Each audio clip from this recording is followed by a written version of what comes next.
நண்பர்கள் அனைவருக்கும் வணக்கம். அனைவருக்கும் இனிய தீபாவளி நல்வாழ்த்துக்கள். இந்த வீடியோவில் நம்ம என்ன பார்க்க போகிறோம்னு சொல்லி பார்த்தீங்கன்னா, சிம்பிளான ஒரு லோகோ டிசைன் பற்றி பார்க்க போகிறோம். இதில் என்னுடைய லோகோ நான் கிரியேட் பண்ணி வச்சுருக்கேன். இது பார்த்தீங்கன்னா ஹெச்டியாக இருக்கும், சரிங்களா? இந்த லோகோவை எப்படி கிரியேட் பண்ணுறது, இந்த ஃப்ளெக்ஸில் எப்படி ஆட் பண்ணுறது அப்படிங்கிறத பற்றி இந்த வீடியோவில் நாம் பார்க்க போகிறோம். இப்போது ஃபோட்டோஷாப் 7.0 நான் ஓப்பன் பண்ணிக்கிறேன். ஃபஸ்ட்டு என்ன பண்ணுறேன், ஒரு நியூ டாக்குமெண்ட் க்ரியேட் பண்ணேன். இந்த டாக்குமெண்ட் நான் எதில் க்ரியேட் பண்ணேன் அப்படின்னு சொல்லி பார்த்தீங்கன்னா, இன்ச்சஸில் க்ரியேட் பண்ணல, பிக்சல்ஸில் க்ரியேட் பண்ணேன். பிக்சல்ஸ் எப்படின்னு பாருங்கள். இப்போது ஒரு இன்ச்சுக்கு 300 பிக்சல்ஸ் வரும், சரிங்களா?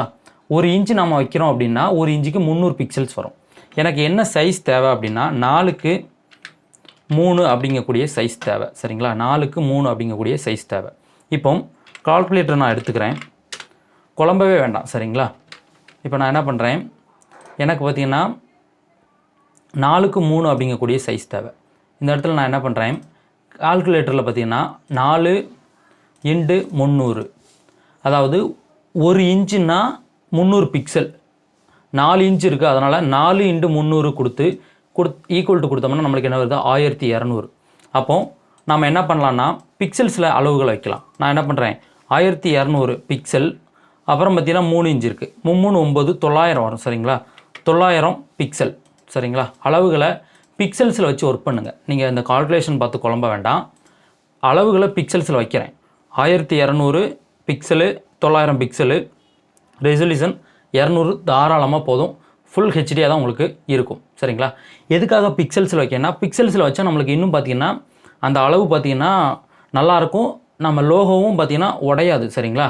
இந்த பிக்சல்ஸ் அளவு, இன்ச்சஸ் அளவு இதெல்லாம் பார்த்திங்கன்னா தனியாக இன்னொரு வீடியோவில் பார்க்கலாம். இந்த வீடியோவில் நான் இந்த லோகோவை எப்படி கிரியேட் பண்ணேன் அப்படிங்கிறத உங்களுக்கு சொல்கிறேன். இப்போ எனக்கு அளவு ரெடி ஆகிடுச்சு. என்ன பண்ணுறேன், ஃபஸ்ட்டு இதை சேவ் பண்ணிக்கிறேன். இன்டிராடிஜிட்டல் அப்படின்னு சொல்லி சேவ் பண்ணிக்கிறேன். எனக்கு ஃபஸ்ட்டு ஒரு நீள்வட்ட ஷேப் வேணும்.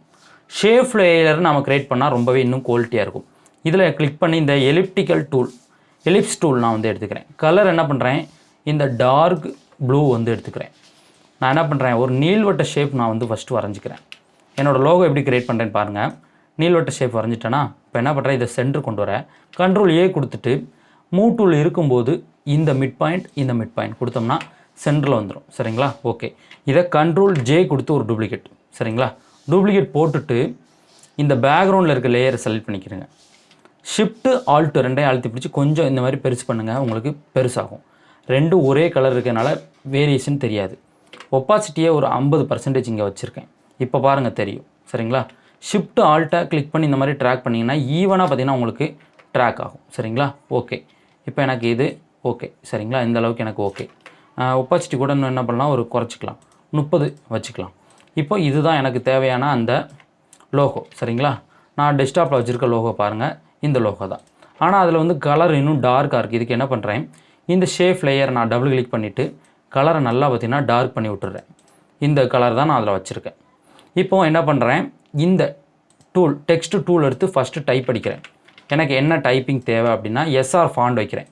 SR ஃபுல்லாக ஃபஸ்ட்டு 1ஆம் நம்பர் ஃபாண்ட் வச்சுட்டு இந்திரா அப்படின்னு டைப் அடிக்கிறேன், சரிங்களா? இந்திரா அப்படின்னு சொல்லி நான் டைப் அடிச்சிட்டேன். டைப்பிங் பார்த்திங்கன்னா உள்ளே இருக்குது. இதுக்கு ஸ்டைல் அப்படிங்கிற கலெக்ஷன் நான் அப்ளை பண்ணுறேன். ஸ்டைலில் பார்த்திங்கன்னா இந்த பேக், இந்த ப்ளூ இருக்குது பார்த்திங்கன்னா, இந்த பேக் நான் அப்ளை பண்ணிக்கிறேன். இதை அப்படியே கொஞ்சம் மேலே எடுத்து வச்சுக்கிறேன். என்னுடைய நேம் பார்த்திங்கன்னா அப்படியே பார்த்திங்கன்னா டைப் ஆகிடுச்சு. ஓகே, நெக்ஸ்ட்டு என்ன பண்ண போகிறேன், இதில் ஒரு கோடு வரணும். அதுக்கு இங்கே ரெக்டாங்குலர் டூல் இருக்குது பார்த்திங்களா, இந்த டூல் எடுத்துக்கிறேன். எடுத்துகிட்டு மேலே கலர் என்ன கலர் செலக்ட் பண்ணுறேன்னா ரெட் கலர் வேணும், சரிங்களா? Red colour. என்னுடைய லோகோவில் என்ன இருக்கோ அதை அப்படியே டிசைன் பண்ணுறேன். இந்த லோகோ வச்சு தான் இதை டிசைன் பண்ணேன். இது எப்படி டிசைன் பண்ணுறதுங்கிறத உங்களுக்கு நான் சொல்லி கொடுக்குறேன். இப்போது அப்படியே பார்த்திங்கன்னா ஒரு ஷேப் இந்த இடத்துல நம்ம வரைஞ்சிடலாம்.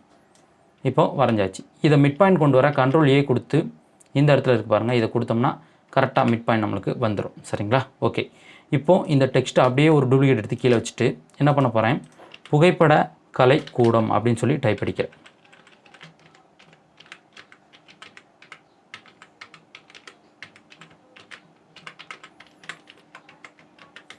ஸோ இப்போ என்னுடைய புகைப்பட கலை கூடம் அப்படிங்கிறத நான் டைப் அடிச்சிட்டேன். ஃபாண்டு 2ஆம் நம்பர் ஃபாண்டு, இந்த ஃபாண்டு வச்சுக்கிறேன். இப்போது இதையும் பார்த்திங்கன்னா என்ன பண்ணுறேன், கொஞ்சமாக மூவ் பண்ணி மேலே வச்சுக்கிறேன். இதுக்கும் ஸ்டைலில் போய் என்ன பண்ணுறேன், டபுள் கலர் இருக்கக்கூடிய ஒரு கலர் அப்ளை பண்ணிக்கிறேன். ஸோ இந்த கலர், ஸோ அப்படி இல்லைனா இந்த கலர் அப்ளை பண்ணிக்கலாம். ஸோ ஏதாட்டும் ஒரு கலர் பார்த்திங்கன்னா பார்த்து அப்ளை பண்ணிக்கிறேன். இந்த கலர் கூட ஓகே. அவுட்டரில் இருக்கக்கூடிய ஸ்டோக்கு கூட கொஞ்சம் நான் என்ன பண்ணேன், கம்மி பண்ணிக்கிறேன். ஸ்டோக்கு கம்மி பண்ணிட்டேன். அப்புறம் இந்த ட்ராப் ஷேடோவோட இந்த சைஸையும் நான் என்ன பண்ணுறேன், கொஞ்சம் கம்மி பண்ணிக்கிறேன். ஓகே, இப்போ கீழே ஃபோன் நம்பர் டைப் அடிச்சுக்கிறேன். இங்கே பாருங்கள், ஃபோன் நம்பர் என்ன பண்ணுறேன், 1 2 3 4 5 6 7 8 9 0. ஸோ இப்போ ஒரு 10 நம்பர் இருக்க மாதிரி ஃபோன் நம்பர் மாதிரி நான் டைப் அடிச்சிட்டேன். இப்போ முடிஞ்சிச்சு. ஆனால் என்னுடைய லோகோவில் பார்த்திங்கன்னா சென்டரில் பார்த்திங்கன்னா ஒரு நல்ல ஒரு ப்ளூ லைட் மாதிரி ஒன்று தெரியும். அதை எப்படி இப்போ கொண்டு வந்தேன்னு சொல்லி பாருங்கள். இப்போ இந்த லேயர் இருக்குது பார்த்திங்களா, இந்த உள்ளே இருக்க லேயர், ஷேப் லேயர், இந்த லேயரில் செலக்ட் பண்ணிவிட்டு நியூ லேயர் ஒன்று க்ரியேட் பண்ணுறேன்.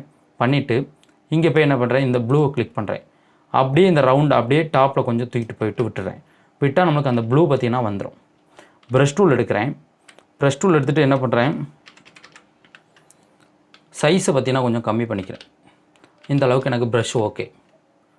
ஸோ இந்த லோகோ எவ்வளோ இருக்கோ அதுக்கேற்ற மாதிரி ப்ரஷ் வச்சுருக்கேன். வச்சுட்டு ஒரு கிளிக்கு பண்ணிட்டேன்னா சென்டரில் வச்சு பண்ணுறேன். பொறுமையாக பார்த்துக்கிட்டிங்களா, இந்த ரவுண்டை சென்டரில் வச்சு ஒரு கிளிக்கு பண்ணிவிட்டு Ctrl G கொடுத்தோம்னா நம்மளுக்கு என்ன ஆகும், கிளிப்பிங் மாஸ்க் விழுந்துடும்.